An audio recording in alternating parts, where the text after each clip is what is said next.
Mesdames et messieurs, je vous demande de bien vouloir accueillir M. Salim Ismaël, Chairman et CEO du groupe Sokota Industries.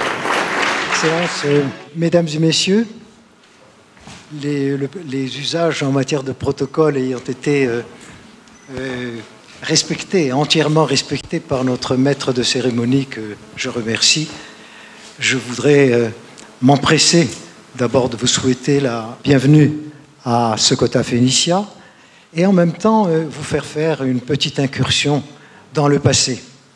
En effet, ce site, à cet endroit précis, il y a 26 ans, naissait une très très belle usine que nous avions baptisée Sokota Textile Mills. Cette usine a été inaugurée par Sir Anerood Jacknott, à cette époque Premier ministre, le 27 avril 1989. Donc c'est presque exactement il y a 26 ans.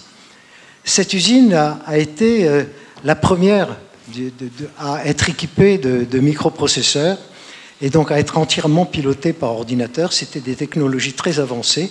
Et comme vous avez pu le constater ce soir, l'usine il y a quelques traces autour de vous, nous avons apporté énormément de soins à son architecture et aux technologies qui ont été mises en œuvre. Et s'agissant de l'informatique, à cette époque-là, avoir des microprocesseurs signifiait aussi qu'il fallait constamment accompagner la révolution prodigieuse qui s'est produite dans ce domaine.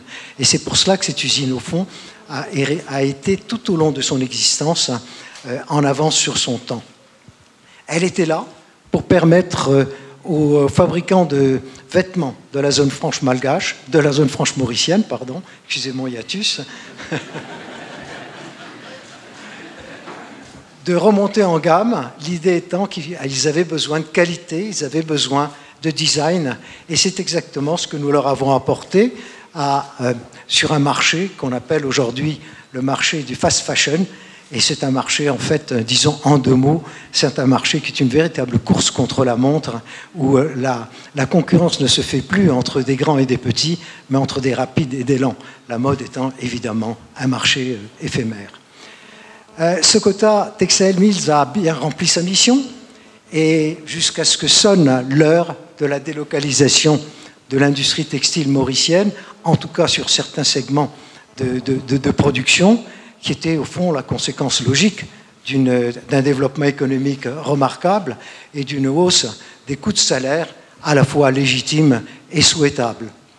C'est donc dans ce contexte qu'en mai 2008, quelques semaines avant la crise financière mondiale, nous prenions donc la décision d'arrêter le dernier métier à tisser.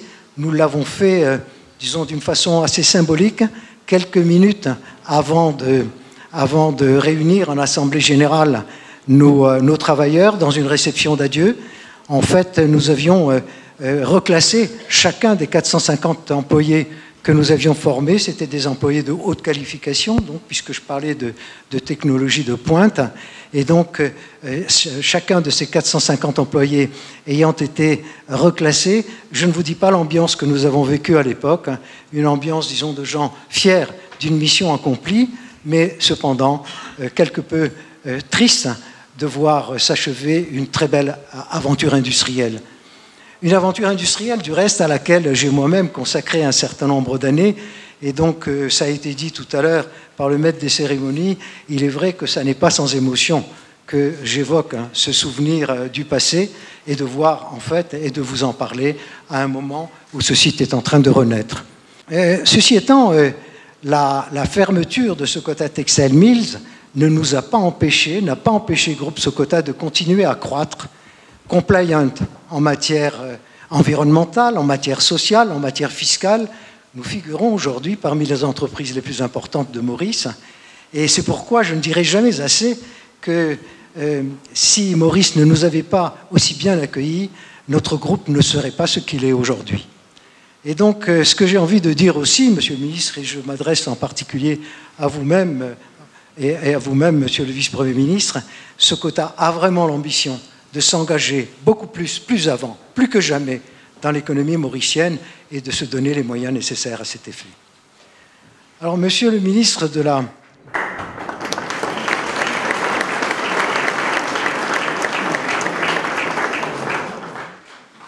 Monsieur le ministre de la Technologie, de la Communication et de l'Innovation, les heureux recommencements de la vie, du cycle de la vie, veut que 26 ans après votre père, c'est vous, son fils, qui allez redonner naissance à la nouvelle vie de Sokota.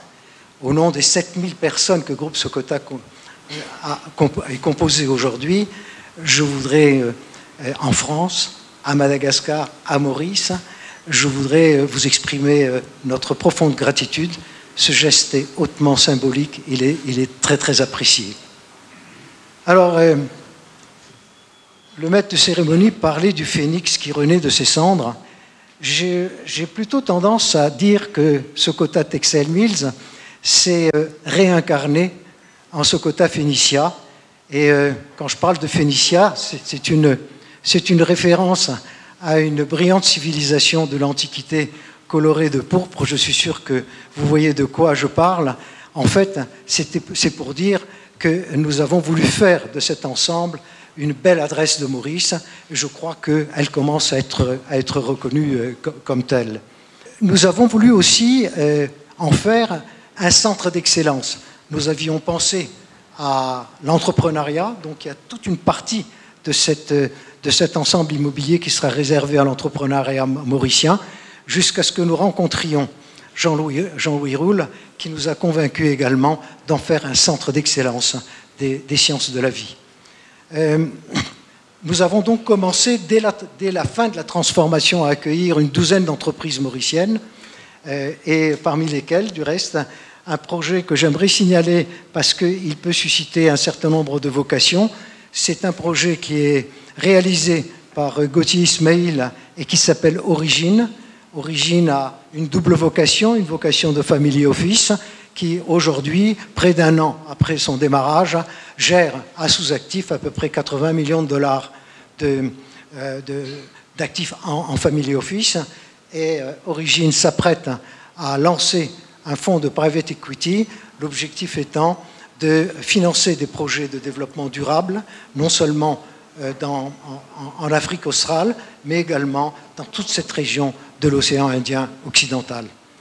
Mais ayant dit cela, nous sommes très heureux évidemment d'avoir commencé avec nos entrepreneurs, mais il est évident qu'aujourd'hui, nous nous enorgueillissons d'avoir accueilli Biopark Mauritius. Nous sommes heureux de voir se développer des entreprises de tout premier plan engagées dans la recherche et le développement de biotechnologie. C'est manifestement un domaine d'avenir. Et puisque nous sommes là pour son lancement, permettez-moi de rendre en votre présence, messieurs les ministres, quelques hommages publics. Je voudrais commencer par le Board of Investment, qui a joué un rôle extrêmement important. Je salue du reste la présence parmi nous du président de la BOI en la personne de M. Gérard Sampeur. Je voudrais également rendre hommage à Arnaud Lagesse.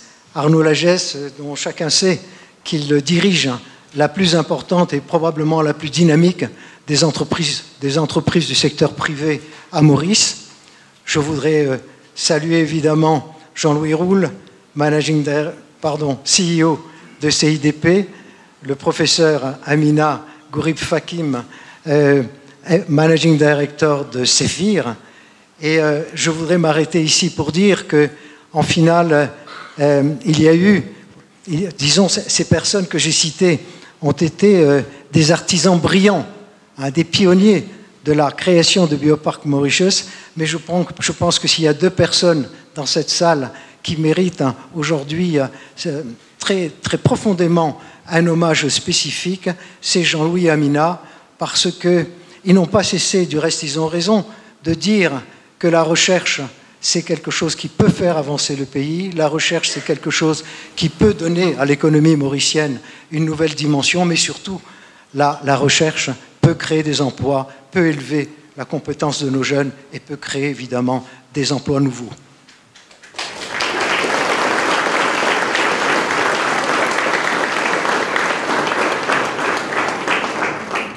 Je voudrais également rendre hommage à ceux qui ont détenu le carnet de chèques. Je parle de la MCV.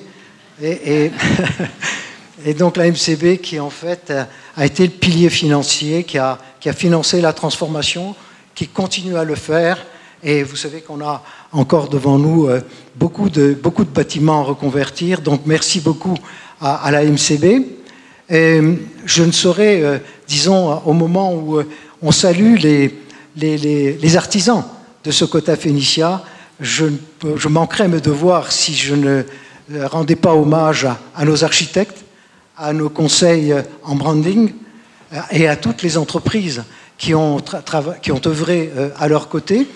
Et j'aimerais bien que vous vous joigniez à moi pour leur rendre à tous le vibrant round d'applaudissements qu'ils méritent.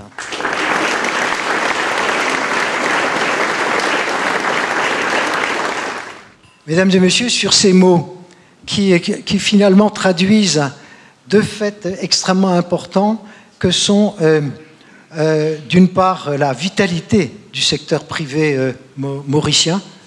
Arnaud, c'est quelque chose qui quand vous venez de l'extérieur, qui nous impressionne beaucoup, mais en même temps qui traduit la vitalité des investissements directs étrangers à Maurice. Et donc, sur ces mots qui font de Maurice un pays phare dans la région, un pays dont l'exemple est à suivre, un pays qui maintenant se met en ordre de marche à travers la recherche et le développement des biotechnologies à aller vers une économie à haut revenu. Et donc c'est sur ces mots que je voudrais vous remercier d'être tous venus aussi nombreux ce soir. Je voudrais au nom de tous souhaiter à Bioparc Mauritius une longue vie de prospérité et je vous remercie de votre attention.